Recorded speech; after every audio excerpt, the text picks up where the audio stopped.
बहुला चतुर्थी व्रत से संबंधित एक बड़ी ही रोचक कथा प्रचलित है। जब भगवान विष्णु का कृष्ण रूप में अवतार हुआ, तब उनकी लीला में शामिल होने के लिए देवी देवताओं ने भी गोप गोपियों का रूप लेकर अवतार लिया था। कामधेनु नाम की गाय के मन में भी कृष्ण सेवा का विचार आया और अपने अंश से बहुला नाम की गाय बनकर नंद बाबा की गौशाला में आ गई। भगवान श्री कृष्ण का बहुला गाय से बड़ा स्नेह था। एक बार श्री कृष्ण के मन में बहुला की परीक्षा लेने का विचार आया। जब बहुला वन में चल रही थी, तब भगवान सिंह रूप में प्रकट हो गए।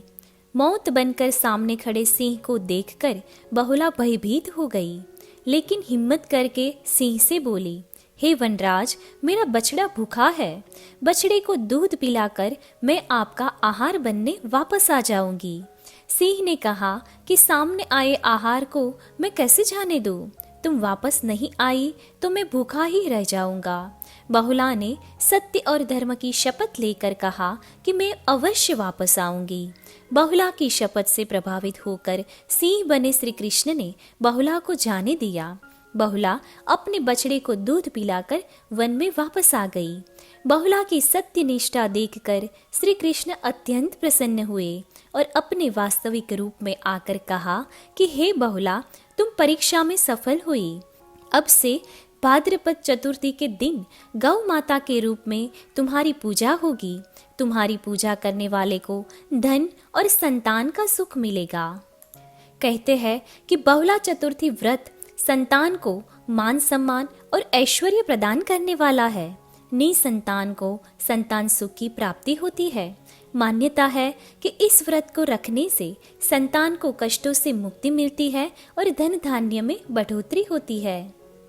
बहुला चौथ के दिन माताएं और बहनें व्रत रखकर गाय बछड़े की पूजा कर माताएं संतान की और बहनें भाइयों की लंबी उम्र की कामना करती है। शाम को उबला चना, घी, रोटी का भोग लगाती है।